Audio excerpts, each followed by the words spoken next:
हामी यो भिडियोमा जान्नेछौँ हामीहरूले चाहिँ एज अ भेन्डर कसरी चाहिँ इभेन्ट्सहरू चाहिँ लिस्ट गर्न सक्छौँ वेबसाइटमा र त्यसको टिकट्सहरू सेल गर्न सक्छौँ विथ स्क्यानर। सो त्यसको लागि चाहिँ भिडियो अन्त्यसम्म हेर्नु होला। सो अब चाहिँ हामी ड्यासबोर्डमा आइसक्यौँ। हामी चाहिँ प्रोसेसमा अगाडि बढाऊँ। हेर्न सक्नुहुन्छ तपाईँले ड्यासबोर्डमा तल आउनुहुन्छ भने तपाईँको माई इभेन्ट्स भन्ने सेक्सन छ। हामीसँग एउटा बटन छ क्रिएटिभ इभेन्ट भन्ने, त्यो क्लिक गर्नुहोस्। त्यसपछि हामीसँग टन्नै अप्सन्सहरू आउँछ फर्म फिलअप गर्नलाई। कपी गऱ्यौँ, नाम कपी भयो, भेन्यूमा आएर राखिदियौँ, सिटी हाम्रो ललितपुर राखिदियौँ। त्यसपछि हाम्रो 12 मार्च एनी डे हैन। सो तपाईँको 2026 100 हालिदियौँ। त्यसपछि हाम्रो 4 बजेको इभेन्ट हो। हामी यहाँ लोकेसन टाइम डिस्क्रिप्सनमा पनि तपाईँको यो इभेन्टमा के हुन्छ भन्ने कुरा। सो इक्जाम्पल हामीसँग यो डिस्क्रिप्सन छ। यो डिस्क्रिप्सन मैले यहाँलाई हालिदिएँ है। सो डिस्क्रिप्सनमा हामीले यसरी कुराहरू हालिसकेपछि हामी आउँछौँ टिकट क्यापेसिटीमा। सो टिकट क्यापेसिटीमा तपाईँको लजिकली के हुन्छ भन्दाखेरि तपाईँसँग टिकट्सको लागि के अप्सन्सहरू छ। सो अहिले चाहिँ हामी चाहिँ इक्जाम्पल अर्ली बर्ड रेजिस्ट्रेसन भन्ने अप्सन छ जहाँ चाहिँ 500 र 200 को डिफ्रेन्स हो है। सो क्विक कार्ड भन्ने अप्सनमा तपाईँको भिआइपी, फ्यान पिट, अर्ली बर्ड स्टुडेन्ट, भिभिआइपी भन्ने अप्सन्सहरू छ। त्यो क्लिक गर्ने बित्तिकै डाइरेक्टली टाइप हुन्छ। तर यदि तपाईँले चाहिँ म्यानुअली एड गर्न सक्नुहुन्छ भने, तपाईँ यदि म्यानुअली हाल्न चाहनुहुन्छ भने एड टाइममा क्लिक गर्नुहोस्। तपाईँसँग दुईवटा अप्सन आइसक्यो। सो फर्स्टमा चाहिँ हाम्रो अर्ली बर्ड भन्ने अप्सन छ, अर्ली बर्ड भन्ने अप्सन। सो अर्ली बर्डमा चाहिँ हामीले 500 राख्यौँ है। अनि हामीसँग क्यापेसिटी चाहिँ 500 जनाको चाहिँ क्यापेसिटी छ। तपाईँको डिस्क्रिप्सन जस्तै तपाईँ no parking available and no refund available.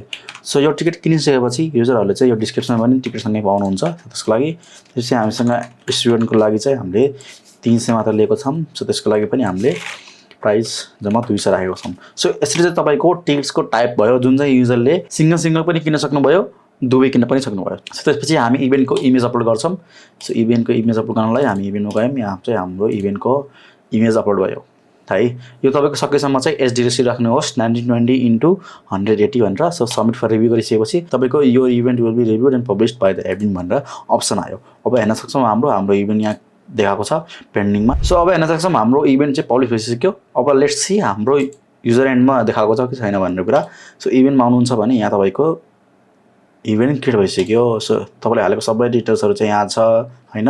तपाईँको टिकट्सको अप्सन छ जस्तै एउटा किन मैले यो स्टुडेन्टको, अर्को चाहिँ दुईवटा मैले स्टुडेन्टको लागि किने, 3टा टिकट एज ए युजर भइसकेपछि चेकआउट गर्न सक्नुभयो। अब तपाईँ एज ए इभेन्ट म्यानेजर भइसकेपछि तपाईँको एउटा क्युरियोसिटी के हुन्छ भन्दाखेरि तपाईँको इभेन्ट चाहिँ लिस्ट भइसक्यो र अब यसको एनालिटिक्सहरू, यसमा कति इभेन्ट एटेन्डिजहरू आएन र यो टिकटलाई भेरिफिकेसन गर्नलाई स्क्यानर कसरी हुन्छ भन्ने कुरा। सो हेर्न सक्नुहुन्छ तपाईँले माई इभेन्ट्सको तल इभेन्ट एटेन्डी भन्ने अप्सन छ। यो तपाईँको इभेन्ट भइहाल्यो। यहाँ ड्रप डाउनमा क्लिक गर्नुहुन्छ भने तपाईँको कुन टिकट्सहरू सोल्भ भएको छ भन्ने कुराहरू चाहिँ तपाईँको यहाँ लिस्ट गरेको हुन्छ। हो, यो टिकट्स युजरहरूले किनिसकेपछि उहाँहरूसँग चाहिँ एउटा युनिक क्युआर आउँछ। त्यो टिकट्सहरू चाहिँ तपाईँले टिकट स्क्यानरबाट स्क्यान गर्न सक्नुभयो। तपाईँको फोनबाट इजिली हुन्छ। यहाँ हामी डेस्कटपमा छौँ त्यही भएर चाहिँ हाम्रो देखाएन, तर फोनमा चाहिँ तपाईँको क्यामेरा खुल्छ र क्यामेराबाट तपाईँले स्क्यान गर्न सक्नुभयो। एउटा एटेन्डीको जुन युनिक क्युआर हुन्छ त्यो एकचोटि स्क्यान भइसकेपछि फेरि स्क्यान गर्न मिल्दैन। सो त्यही भएर चाहिँ हामीसँग यो अप्सन छ। So this was all about हामीले कसरी इभेन्ट क्रिएट गर्ने र त्यसलाई कसरी लिस्ट गर्ने र त्यसपछि चाहिँ हामीले इभेन्ट एटेन्डीहरू को हुन् भन्ने कुराहरू र हामीले स्क्यानर कसरी युज गर्छौँ भन्ने बारे। Thank you so much for watching till the end. यदि तपाईँले केही इस्यु छ भने रिगार्डिङ जुन तपाईँले बुझ्नुभएको छैन भने तपाईँले हामीलाई कन्ट्याक्ट गर्न सक्नुहुन्छ। कन्ट्याक्टको लागि हामीसँग दुईवटा अप्सन छ, वाट्सएप र अर्को भनेको तपाईँको वेबसाइटमै टिकट छोड्न मिल्छ। सो टिकटको लागि चाहिँ तपाईँ अबाउट सेक्सनमा आएर तल हाम्रो फर्म भर्न सक्नुहुन्छ अथवा तपाईँको आफ्नो ड्यासबोर्डमा गएर त्यहाँ टिकट्स भन्ने अप्सन हुन्छ, त्यहाँ गएर सबमिट गर्न सक्नुहुन्छ। रिगार्डिङ एनी इस्युज, तपाईँको पेमेन्ट होस् कि तपाईँको लिस्टिङको कुरा होस्, तपाईँको events creation, everything. So this was all about the tutorial. See you in the next video.